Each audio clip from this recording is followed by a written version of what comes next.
What's up guys, in this video guide series I'm gonna explain you how a spring-powered bolt-action sniper rifle works from its super fundamentals. So it's physics, then how the parts work together and what's important and what's the things that you should take care of when you buy one or when you tech on one. Now the things that I'm going to show you and I'm going to teach you in the series is important because if you happen to own a cheap Chinese-made sniper rifle and there's something wrong with it, if you know how it works, you can fix it, and if you own a high-quality one like the SSG24, you don't have to tech on it, but still it's interesting to know how everything works together, what happens when you actually wreck the bolt and what affects the BB's trajectory. So let's get right into it. First of all, what is a bolt-action sniper rifle? A spring-powered one. It is a very easy system. It compresses air and blows the BB, which is the projectile right here, through the barrel, which is nothing different than doing this.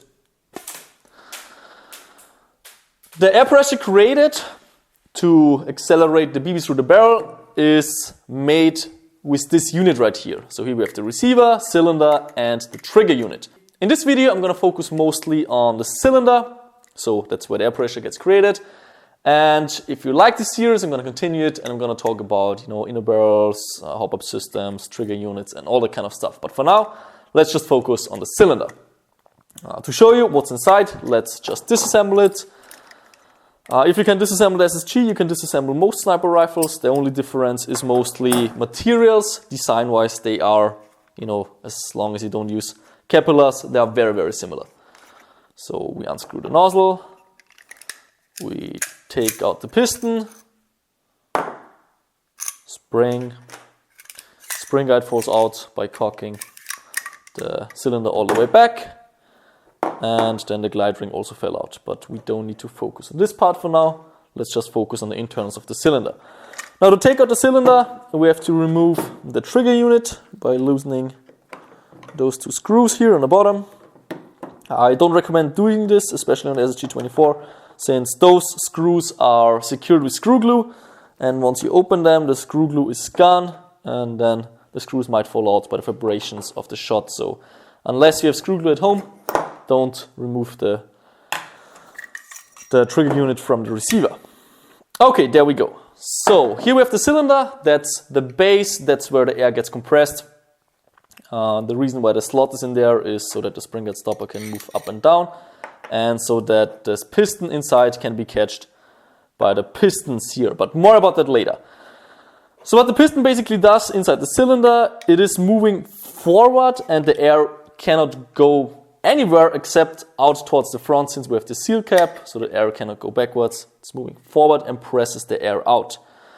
And in front of the cylinder goes the nozzle. The job of the nozzle is it's basically a die. It just shifts the air pressure into a small hole, presses it into a small hole, and it just blows the air through the inner barrel. If there wouldn't be a nozzle, it would look like this, and that wouldn't work. The air would just escape on the sides. So yeah, that's the part of the cylinder. That's the job of the cylinder, just building the base to compress the air. Then inside we also have the spring guide, which we need since, first of all we need a spring obviously because something has to accelerate the piston. And, if you compress a spring, it kind of looks like this, it wants to go in all kinds of weird directions. And therefore we need a spring guide to avoid this. So spring goes on the spring guide, then the piston goes also onto the spring. And now when we compress those, as you can see, the spring has to follow the axis of the spring guide, and that's why we need a spring guide. Now a lot of people don't understand what actually happens during the cocking process. They don't really know where the parts are going while you cock the rifle. So let's explain this real quick. Right now the parts of the rifle look like this inside the gun. I'm gonna separate now the cylinder from, just to visualize how that works. Just gonna separate the internals of the cylinder from the cylinder. Spring guide stopper goes in here. Okay, there we go. So now the parts are like this inside the rifle. Obviously the internals are inside the cylinder, and that's how it looks like. Now we cock the gun backwards. Oh, actually the gun was already cocked, so let's shoot it. Okay, let's cock it. So when I pull the cylinder back now, the piston compresses the spring onto the spring guide. So I move this back. Obviously those parts have to move backwards too. And you know, they could move with the entire cylinder if there wouldn't be the spring guide stopper. But the spring guide stopper goes into the slot of the cylinder right here. And that's why the spring guide itself cannot move backwards. So gets pulled back, which means that this part right here, the piston, also has to have to move back. Now here I have an M90 to show you guys how it actually works, because with an M150 I couldn't do that, but the piston basically goes back and then clicks into the trigger unit right here, into the pistons here. Now if I pull the trigger, the pistons here goes to the side and piston goes forward. Now I'm going to remove that spring to show it to you a little bit smoother. So piston goes back onto the spring guide, and right here it clicks into place onto the trigger unit. So that's how it looks now. That's how the rifle looks on the inside right now. So the cylinder's in the back and those parts are compressed now with the spring. The entire tension is inside the piston. Okay, then the bolt goes forward. So the cylinder goes forward.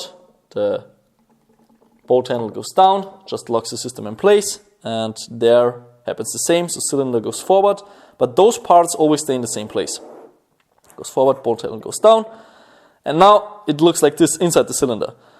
So when the trigger gets pulled, the piston can accelerate due to the spring pressure. It goes forward and compresses the air in this area, in the area of the cylinder. So piston goes forward, compresses the air, and all the air goes through the nozzle into the inner barrel and accelerates out the BB. So that's the very basic function, not the basic function, actually the complete function of the cylinder. Now that we know how it works, let's talk about the different components and what's important. So let's start right off with the cylinder. Usually the cylinders of most Airsoft Sniper rifles, pretty much all Airsoft Sniper rifles, are made from aluminium or some other cheap metal. Those are going to break after a while since the material is just not strong enough to handle, stronger springs. So those need to be exchanged to either a stainless steel one or a steel cylinder. That's already done on the SSG, so the shaft of the cylinder is made from steel. You don't have to exchange anything on the SSG. It's going to last forever, basically. Then what I also see on most sniper rifles is that the cylinder is crimped in the back, which means that, if you pull a million times, the bolt handle will start to wiggle and you're gonna rip out the bolt handle, off the shaft of the cylinder. So that's why the bolt base is pinned into the cylinder with those 3 spring pins right here. The cylinder is going to last forever, basically, no matter which springs you drop in there. I actually tried the hardest spring out on the market. It's a PDI SS5000. It's even a little bit harder than the M190 that I offer at Novritsch.com, and also the spring, no problem whatsoever. Okay, then the next part is the nozzle. Those nozzles are usually made of aluminium or of brass or stainless steel. All the materials work pretty good. Most nozzles don't need to be exchanged on Airsoft Sniper rifles, especially the ones of brass are usually strong enough. Here on the SSG we used aluminium, and it's also hard anodized, which makes the surface a little bit harder, so also this nozzle is going to last. Things that are important on the nozzle is that it seals properly with the O-ring and the cylinder. I'm going to show you a compression test later on, or let me just show it to you right now. So we drop in the piston into the cylinder, then we screw the nozzle into the system. And now if I use the spring guide stopper, I close the nozzle with my finger. I use the spring guide stopper to accelerate the piston forward. You're going to see that I can't move it forward, and it's also not moving by time since it seals 100%. If I let go, then the piston can move forward. That's the way it should be. Again, on the SSG, you don't have to exchange the nozzle. It's going to last forever. Okay, let's unscrew the entire thing so I can show you what's inside, which is the piston, also a very important part. Just like all parts, there is no unnecessary parts on a spring-powered Airsoft Sniper rifle. Piston is made of different materials since it has to, fulfill different requirements. Here in the back, it's made of steel.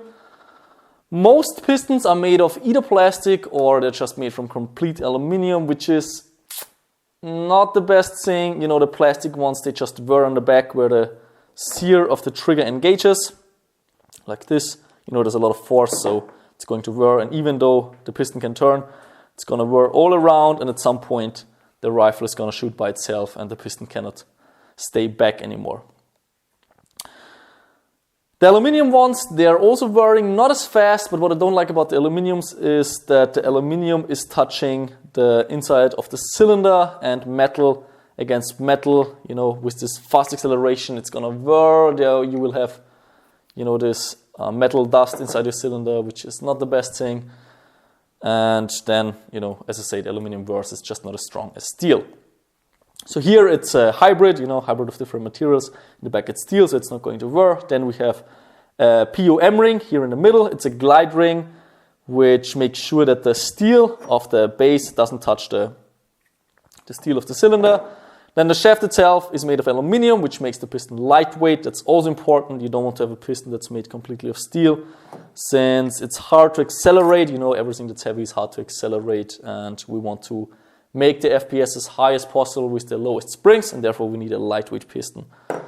So that's why this piece is made of aluminum. The coating, there is no point to it, just because it looks good. So even if you have, a piston that's normal aluminum color, that's completely fine. And in front, we have a rubber seal cap. There are different designs. There's the O-rings, the O-ring designs, and then there's the seal cap designs. I did some tests, and the cap ones just gave a little bit more consistency when it comes to FPS, so that's why I was sticking with the cap design on the SSG. What's nice about the cap design is that when it impacts, there's actually rubber impacting on the cylinder head, which is better than metal impacting on the cylinder head. It makes it a little bit more quiet, and it's going to last for longer. There's less vibrations going on, so that's a plus. What's also important about the piston is that they add enough screw glue between the different threads. So in this case, it's made of very, many different parts, with a thread here between the shaft and the cylinder head, and then with a thread between the shaft and the cylinder base. If those are unscrewing inside the cylinder, the piston is going to separate and you won't be able to shoot your rifle anymore. Okay, again, piston of the SG24 can withstand, I don't even know. I know it can withstand the SS5000 from PDI, which creates, I think it was 4.5 joules or something like this. It might be able to handle stronger springs, which are not even on the market, but just so you know, it's not going to break. If you have an aluminum piston or plastic piston, the plastic piston you have to exchange if you go towards, around 2 joules. And if it's aluminum, it's also going to break at around 2.5 joules. It's just going to whir. Then the next part is the spring guide. Those are also usually made of plastic or aluminum. The problem with plastic is once you use heavy springs, like this one, that's an M150, the spring is trying to go in all kinds of direction when it gets compressed, and if it's a very strong spring, it's going to snap the spring guide into 2 pieces. What's also a problem sometimes is when it's an aluminum spring guide, it's not from one piece, and the manufacturers try to save costs right there, so they screw this part right here into the base, and then sometimes those threads snap because they're just too short or made of a too low quality material. So you should exchange your spring guide to either stainless steel one or a steel one. Now in this case, I used a stainless steel combination for the SSG. The back of the spring guide stopper is heat treated to increase the hardness, to make it even harder than the stainless steel. The reason why I did this is because the contact surface of a spring is not always perfectly flat, and if it's not hard enough, it's gonna whir. At some point you're gonna have those dips inside the base, and that's why I made sure that it's heat treated. Then when they're screwed together, also you have to make sure that there's enough screw glue inside there so it's not going to unscrew, because once it's unscrewing, the spring guide gets too long and the piston cannot go all the way onto it anymore, which means that it cannot engage with the piston sear anymore. Another thing that's important, what you should take care of, is that the spring guide is just as long as the piston. I've seen some models where for some strange reason they made the spring guide too short, which means that inside the cylinder it looks kind of like this. And when you want to compress the spring guide goes in all kinds of weird directions, and it just makes for a very unsmooth bolt pull. So that's also something that you should take care of.